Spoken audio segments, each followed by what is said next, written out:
Hello दोस्तों, आप लोगों को आपका अपना चैनल ईडू ऑनलाइन टेस्ट में स्वागत है।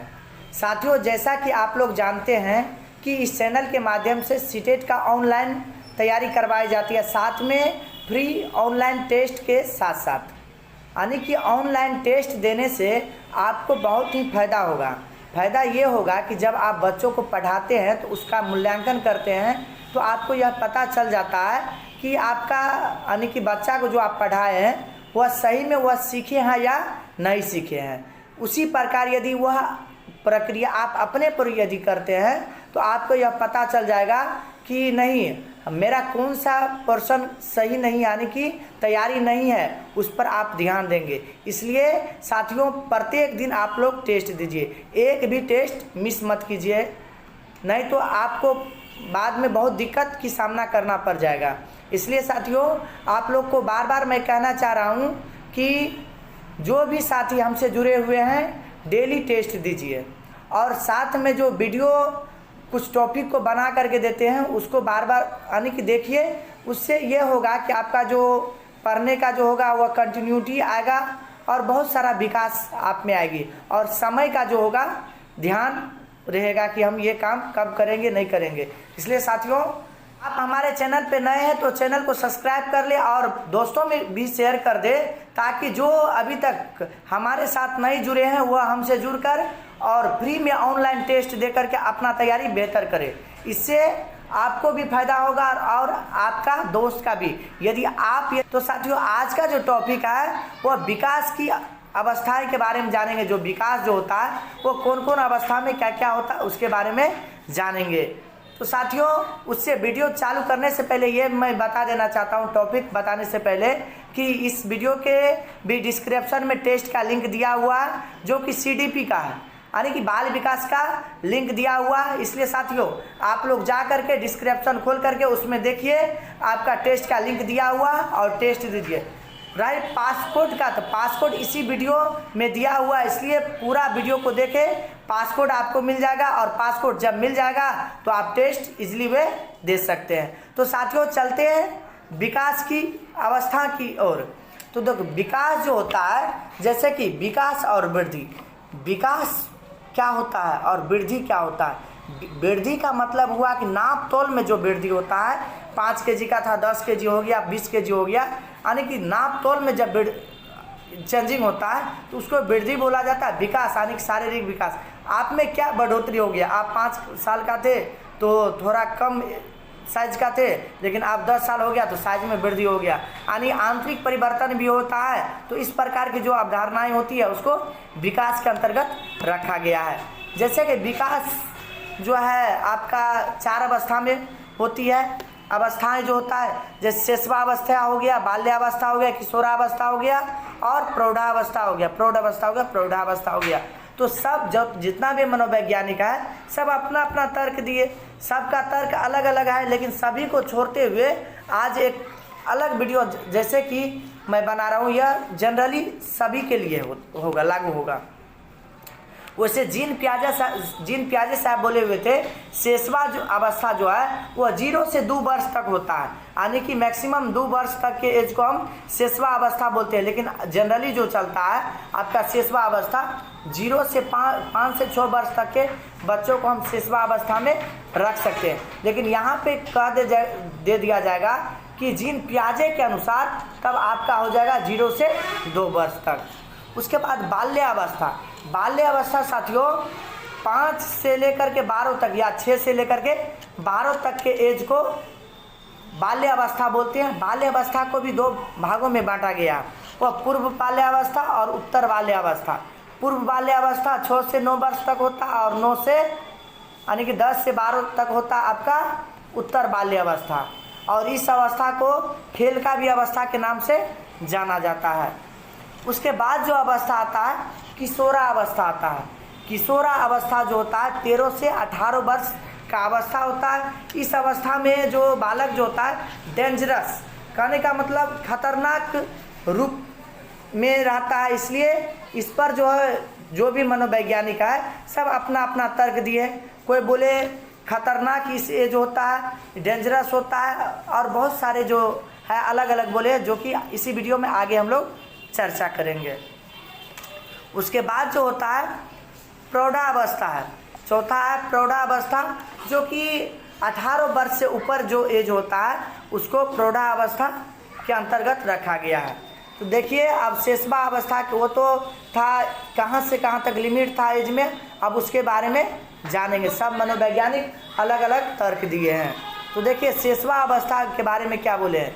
शेषवा अवस्था वो अवस्था है जो कि जन्म के पश्चात प्रारंभ होता है और 5 से 6 वर्ष की आयु तक चलता है, इसको शेषवा अवस्था बोलते हैं। लेकिन जीन पियाजे के अनुसार यदि बोल दिया जाएगा तब 0 से 2 वर्ष तक होगा, 0 से लेकर के 2 वर्ष तक ये शेषवा अवस्था होगा।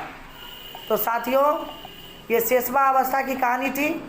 अब देखिए शेषवा अवस्था जो है जो जीवन की सबसे महत्वपूर्ण अवस्था माना जाता है। शेषवा अवस्था जो है जीवन के सबसे महत्वपूर्ण अवस्था माना जाता है, क्योंकि इस काल में शिशु का जितना ज़्यादा निर्देशक व नियंत्रण किया जाता है वह उतना ही सफल व्यक्ति बनता है। कहने का मतलब ये हुआ कि एक कहावत आप लोग सुने होइएगा कि कांच करछी लबता है और जब करछी पक जाता है तो वह नहीं लबता। वही बात है, जब बच्चा 5 से 6 वर्ष के एज में रहता है, 0 से 5 से 6 वर्ष में, तो उसको जिस माहौल में आप ढालना चाहेंगे उस माहौल में ढल जाएगा। लेकिन जब जैसे ही वह एज पार कर जाता है तो आप कितना भी प्रयास कर लीजिए वह आपके बातों में नहीं आने वाला है। वही कहावत पे चले जाता है कि कांच करछी रहता है वह लिप जाता है, जब कांच करछी यानी कि करछी जब सूख जाता है तो वह नहीं लिपता, वह टूट जाता है। तो साथियों आगे चलते हैं। देखिए एक मनोवैज्ञानिक जो है क्रो एंड क्रो अपना तर्क क्या दिए हैं उसके बारे में चर्चा करेंगे। देखिए क्रो के अनुसार जो है उन्होंने 20वीं शताब्दी में बालकों की शताब्दी कहा। जो क्रो एंड क्रो थे उन्होंने 20वीं सदी को बालकों की सदी को कहानी को उसके नाम से वह प्रसिद्ध हुए थे। इस शताब्दी में बालकों के विकास को लेकर विस्तृत एवं गहन अनुसंधान प्रयोग किए थे। कौन किए थे? क्रो एंड क्रो किए थे। यानी 20वीं सदी जो है वह बालकों की सदी माना जाता है और इसी आधार पर वह निष्कर्ष निकाले। देखिए क्या निकाले कि शेषवा अवस्था जो है जीवन के सबसे महत्वपूर्ण अवस्था है।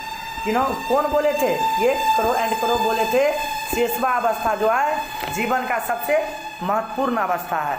तो उसके महत्वपूर्ण कथन को जो है शेषवा अवस्था है उसके जो महत्वपूर्ण कथन है उसके बारे में आज जानेंगे, अभी जानेंगे। देखिए दूसरा मनोवैज्ञानिक है वेलेंटाइन जो है वह अपना तर्क क्या दिए, शेषवा अवस्था सीखने का आदर्श काल माना जाता है। आदर्श काल किसको बोलते हैं? इसमें अत्यधिक, इस एज में बच्चा अत्यधिक सीखता है, सीखने के प्रति रोचक बना हुआ रहता है, सीखने के प्रति अत्यधिक वह ध्यान देते हैं। उसके बाद देखिए थॉर्नडाइक साहब क्या बोले हुए थे, 3 से 6 वर्ष की आयु का जो बालक की होता है यह प्रायः अर्ध स्वप्न की अवस्था में होते हैं। कहने का मतलब ये हुआ कि बच्चा जब 3 से 6 वर्ष के एज में रहते हैं तो बच्चा आधा सोए हुए रहते हैं, यानी कि उसको जगाने की आवश्यकता होता है। जब जो आप उसको नहीं जगाइएगा तब तक वह काम नहीं करते हैं। तो साथियों मैं ये भी बता देना चाहता हूँ कि जो साथी अभी तक हमारे चैनल को सब्सक्राइब नहीं किए हैं चैनल को सब्सक्राइब कर ले और दोस्तों में भी शेयर कर दे। और एक चीज़ और, आप लोग को देखते हैं कि लाइक कमेंट नहीं करते हैं, इसलिए लाइक कमेंट कीजिए ताकि जो हमारे साथी इस पर वर्क करते हैं उनको भी मनोबल बढ़ता रहेगा और आप लोग के बीच वीडियो एवं टेस्ट आता रहेगा। तो साथियों चलते हैं। देखिए फ्राइडे के अनुसार क्या है, व्यक्ति को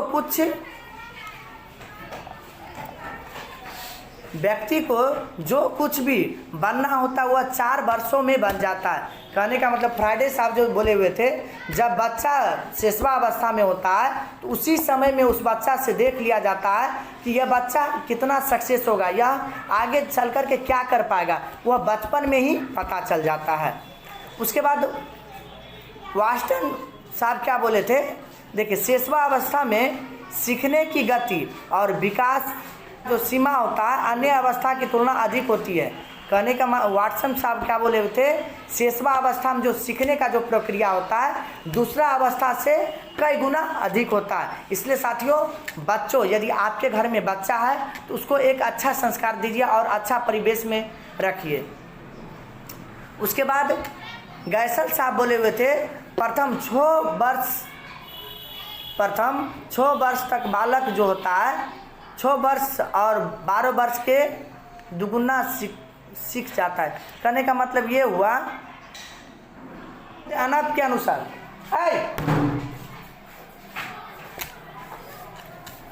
गुड एनएफ के अनुसार गुड एनएफ साहब क्या बोले हुए थे, व्यक्ति जितना भी मानसिक विकास होता है, व्यक्ति में जितना भी मानसिक विकास होता है उसका आधार 3 वर्ष की आयु तक हो जाता है। व्यक्ति का जितना भी मानसिक विकास होता है उसका आधार जो है 3 वर्ष की आयु तक हो जाता है। यानी कि मानसिक विकास वह जो किस आधार पे वह कितना सोच सकता है, क्या क्या कर सकता है, वह 3 वर्ष की अवस्था में वह डेफिनेटली पता चल जाता है। अब उसके विशेषता, शेषवा अवस्था के विशेषता के बारे में जानते हैं। देखिए शेषवा अवस्था के विशेषता क्या है। पहला जो है शारीरिक विकास की तीव्रता। कहने का मतलब शेषवा अवस्था में जो है शरीर का जो विकास अत्यधिक होता है। उसके बाद जो है दूसरा पॉइंट, मानसिक विकास की तीव्रता। इसमें जो मानसिक यानी सोचने का जो क्षमता होता है इसमें भी तीव्रता होती है, यानी कि अत्यधिक होती है। उसके बाद अगला सीखने का आदर्श काल। इसमें जो कोई चीज़ यदि आप सिखाते हैं तो अत्यधिक पसंद कर, यानी कि तुरंत वह सीख जाता है। इसलिए इस अवस्था को आदर्श काल, सीखने का आदर्श काल माना गया है। सीखने की प्रक्रिया में तीव्रता, सीखने में जो सीखने का एक रेशियो होता है उसमें अत्यधिक, यदि आप बताते हैं वह तुरंत सीख जाता है। उसके बाद कल्पना की सजीवता, वह कल्पना भी करने में आगे रहता है, यानी कोई चीज़ सोचने में जो होता है वह आगे रहते हैं। दूसरा जो है छठा पॉइंट है दूसरों पर निर्भर। इस अवस्था में बच्चा तो दूसरे पर निर्भर रहते ही हैं, क्योंकि जो छोटा एज होता है इसमें माता पिता के सारे ही बच्चे कोई काम कर पाते। करने का मतलब यदि यहाँ से दूसरे जगह जाना होता है तो दूसरे की सहारा तो लेना ही पड़ता है, इसलिए दूसरे पर वह डिपेंडेंट रहते हैं शेषवावस्था में। आत्म प्रेम या स्व मोह की भावना। कहने का मतलब ये हुआ बच्चों जो है इसमें प्रेम कथा, कहने का मतलब बच्चों में जो प्रेम प्रसंग होता है, माता पिता में जो प्रेम होता है वह अत्यधिक इस अवस्था में होता है। उसके बाद है नैतिक गुणों का अभाव। इस अवस्था में नैतिक विचार जो है नहीं रहता। नैतिकता कैसे जान पाएगा, जब तक वह समाज में नहीं ढलेगा तब तक उतना नैतिक के बारे में नहीं जान पाएगा। उसके बाद है आपका मूल प्रवृत्तियों पर आधारित व्यवहार। कहने का मतलब कि यदि आप जिस नेचर में, जिस वातावरण में बच्चों को रखते हैं वह उस वातावरण में ही ढल जाता है। उसके बाद देखिए काम शक्ति का प्रदर्शन, वह अच्छा काम करके दिखाता है या बुरा काम करके दिखाता है। जैसा काम होता है वह अच्छा कोशिश करता है कि हम अच्छा प्रदर्शन करें। उसके बाद है अनुकरण द्वारा सीखने की प्रक्रिया। अनुकरण शब्द क्या होता है दोस्तों, ये जो अनुकरण शब्द है आपको बार बार आएगा। अनुकरण का मतलब होता है, देखिए बच्चा जो होता है नकल अधिक करता है। यदि आप बोलते हैं कि यदि कोई लैंग्वेज में, तो बच्चा उसी लैंग्वेज में बोलना स्टार्ट कर देता है, यानी कि वह अनुकरण अत्यधिक करता है। यदि किसी को आप तुम कह करके बुलाते हैं तो बच्चा भी तुम कहते हैं। यदि किसी को आप चाचा बोलते हैं तो वह भी चाचा बोलने लगता है। यानी कि बच्चा जो है जो आप बोलिएगा वह बोलना स्टार्ट कर देते हैं, वही हुआ अनुकरण करना, नकल करना। देखिए उसके बाद होता है जिज्ञासा की प्रवृत्ति। कहने का मतलब यदि आप ये बता दीजिए कि कल हमें जाना है, ये काम करना है, तो आपको वह टाइम जब देते हैं वह टाइम से पहले आपको याद पार देगा, नहीं पापा जी ये काम करना, यानी कि उसके प्रति वह जिज्ञासा अधिक रहते हैं। यदि डेली 7 बजे जगते हैं तो उस दिन वह 5 बजे ही जग जाएंगे, आपको और परेशान कर देंगे, पापा जी टाइम हो गया चलिए। उसके बाद दोहराने का भी प्रवृत्ति इसमें अत्यधिक होता है, यानी दोहराने की बार बार पूछने का जो प्रक्रिया होता है इसमें अत्यधिक होता है। उसके बाद है अंतमुखी व्यक्तित्व होता है।